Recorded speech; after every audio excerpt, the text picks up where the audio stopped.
For the last few years, the same sentence kept showing up everywhere. On cable news, in headlines, at family dinners. Nobody wants to work anymore. That sentence solved something important. It made the problem your fault. It sounded simple enough, and for a while it almost felt comforting because it turned a complicated problem into a moral one. If people were struggling, it must be because they've stopped trying. But the explanation never really matched what daily life looked like. You're still waking up early and answering emails until you're drained. Still trying to stay productive and responsible. Still doing everything you were told would matter. Yet, somehow, nothing feels in reach like our elders said it would. The promotion didn't change much. The raise disappeared faster than it arrived. The future still feels just as far away. Nobody ever stopped working. Work just stopped leading anywhere, especially that house by the lake we were supposed to be able to afford because we got a college degree. The frustration is the kind that would sit with you while you scroll job listings that all ask for more experience and offer less stability. It's the anxiety of realizing you're doing everything right and still falling behind. And it's all because of a system where effort stayed constant while the reward system gradually crashed, which leads to the question nobody wants to answer honestly. If people are working harder than ever, why does life still feel like it's falling apart? For a long time, work came with an unspoken promise. You didn't have to love what you did or feel inspired by it every day. You just had to keep showing up, keep improving, and trust that momentum would eventually turn into stability. Entry-level roles were supposed to lead somewhere, while mid-level roles were supposed to feel like progress. Stability was supposed to feel earned. That's why so many people stayed patient even when the days got longer and the pressure increased. The stress felt temporary, like a phase you had to pass through before life finally opened up. You told yourself this was how it worked for everyone and that things would make sense later. But at some point, later became impossible. Whenever people questioned what was happening, the answer always sounded reassuring on the surface. Technology replaces jobs, adapt, learn new skills, stay competitive. That language made it feel like the problem was personal.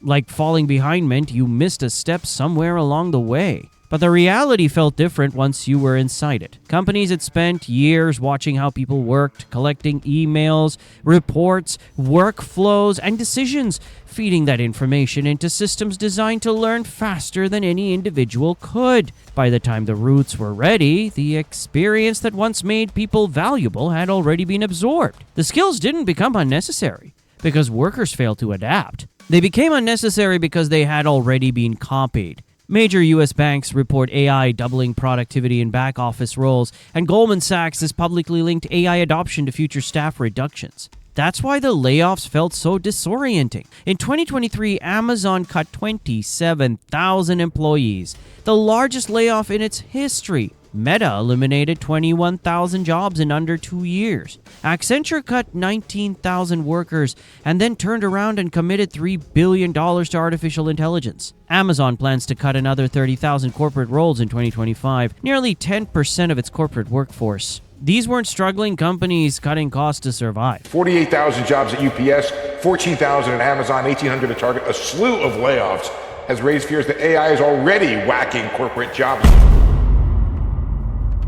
They were profitable businesses, refining a system that no longer needed as many people in the middle. What made it harder to process was that work didn't disappear entirely. Jobs still existed. Meetings still filled calendars. Messages still came in after hours. The workload didn't shrink. The path forward did. People weren't falling behind because they stopped trying. They were running in place inside a system that simply removed the next step. That's when the slow, persistent kind of anxiety started to set in that follows you home. The kind that shows up when you update your resume for the third time and realize every posting wants more experience for less stability. The kind that makes you wonder how long you can keep doing this before something gives.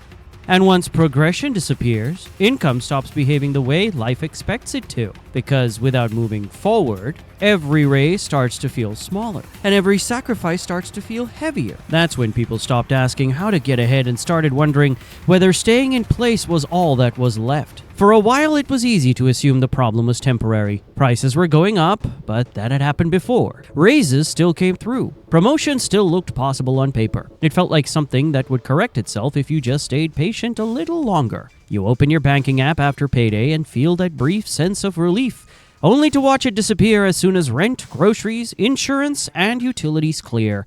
The number goes down faster than it went up, and you start doing mental math about what can wait until next month.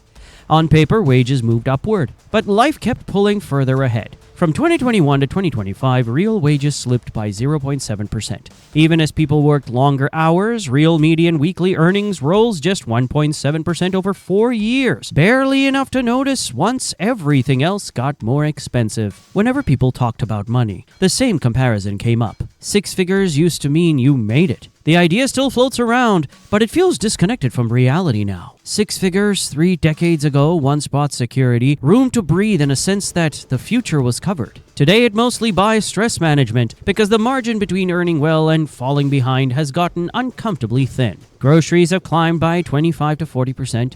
Rent jumped 30 to 50% in many cities. Utilities rose 20 to 30%. Car insurance surged 33% since 2021. You didn't suddenly start spending recklessly. The cost of existing just kept rising around you. That's when disbelief starts to creep in. You're earning more than you were a few years ago, yet it feels like you can do less with it. The raise didn't change your life.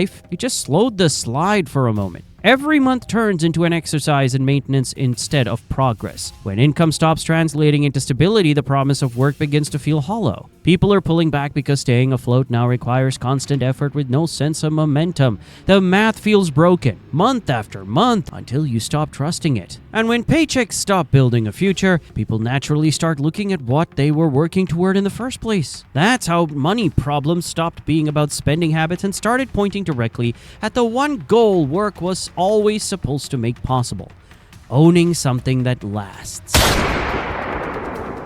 For a long time, owning a home wasn't about status or lifestyle upgrades. It was the proof that everything you were doing made sense. You worked, you saved, you stayed disciplined, and eventually you crossed a line where effort turned into something permanent. You picture a modest place, not a mansion, just enough space to stop feeling temporary. A door you could close knowing it was yours. That image used to feel realistic, like a reward waiting at the end of a long stretch of patience. The problem is that the numbers stopped cooperating. The median home price climbed to about $416,000, while the median household income hovered near $83,000. To afford the average home without living on the edge, buyers now need around $113,000 a year. That gap shows up every time you run the math and realize the finish line is moving faster than you are. Whenever this comes up, the response sounds oddly familiar. Older generations talk about saving, discipline, and sacrifice the same way they always have. Those things still matter, but they no longer close the distance. 75% of homes on the market are now unaffordable to the typical household. The average first-time buyer is 40 years old, the highest on record, and only about 1 in 5 buyers today is purchasing for the first time, down from nearly half before the last housing crash. That's when disbelief turns into anger that settles in when you realize this isn't a personal failure. You didn't miscalculate or give up too early. You followed the rules as they were written, only to find out they were rewritten while you were still playing. People aren't delaying home ownership because they don't want responsibility. They're delaying it because responsibility no longer leads anywhere. A house that costs $165,000 around the year 2000 now sells for well over $400,000, while rent climbs 30 to 50% in many cities, and property taxes and insurance are up 20 to 35% from 2021 to 2025 on top of it. When ownership slips out of reach, the future stops feeling real.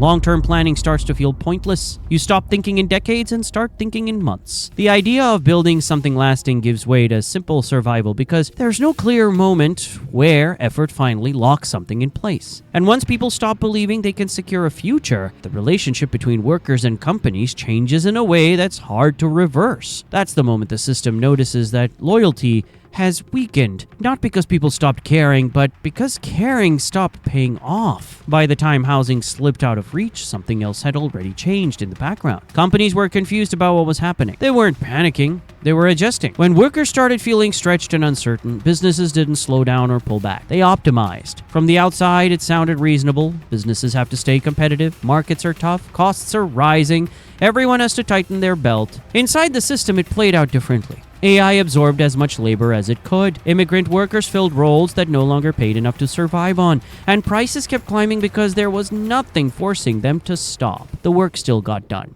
just with fewer people sharing in the upside. You notice it when teams get smaller, but expectations don't. When layoffs happen, yet the workload lands on whoever is left. When meetings talk about efficiency while calendars fill up even faster. The gap between decision makers and workers widened up until it stopped feeling abstract. For reference, the average S&P 500 CEO now earns around $18.8 million a year, while the median worker earns roughly $49,000. That ratio stretches to 285 to 1 across the market, climbs past 601 in low-wage industries, and in extreme cases reaches into the thousands. This is where the anger starts to flatten out because the pattern becomes impossible to ignore. Executives collect bonuses and stock grants in the same years. Thousands of employees are cut loose. Meta stock rose 67% in 2024 after leadership framed mass layoffs as efficiency gains. The message doesn't feel personal anymore. It feels structural. Management didn't tighten the belt. It was only the workers who did that. Once that realization settles in, expectations change. Loyalty turns into a risk instead of a virtue. Extra effort feels less like an investment and more like a favor you'll never get back. And when enough people reach that conclusion at the same time, the problem stops being about individual jobs and starts pointing at the system itself. That's what sets the stage for the breaking point. When both sides realize they're trapped in a matrix that no longer works for the people inside it. The pattern is hard to ignore. This was never about one bad employer or one lazy generation. Boomers followed rules that worked when effort reliability turned into stability. For younger generations, that effort often started with tens of thousands in student loans, part of a national pile that's grown to about $1.7 trillion, long before wages ever had a chance to catch up. Millennials and Gen Z followed the same rules as boomers inside a system that changed a long time ago, and now most of them are drowning in college debt that they'd likely never be able to pay off. From one side, it looks like people became impatient and entitled. From the other, it feels like the work never stopped. But the finish line kept moving further away. Both reactions exist because they're responding to the same broken structure. People are still showing up to work and grinding, trying to do things the right way. What's vanished is the exchange that once made it worth doing. Advancement thinned out, wages lost their power, housing erased the future, companies adapted faster than people ever could. That's when numbness turns into clarity. The frustration wasn't personal failure. The anxiety wasn't weakness. The anger wasn't entitlement. It was the natural response of people trapped inside a matrix that rewrote the rules while asking everyone to keep playing as if nothing had changed. People don't dislike work. They dislike working inside a system that rewards position over participation and effort without outcome. Once you see that, the boomer ideology of success finally collapses. The moment people stop blaming themselves and start recognizing structure, everything begins to shift permanently. This is where the separation starts and where the next elites are made.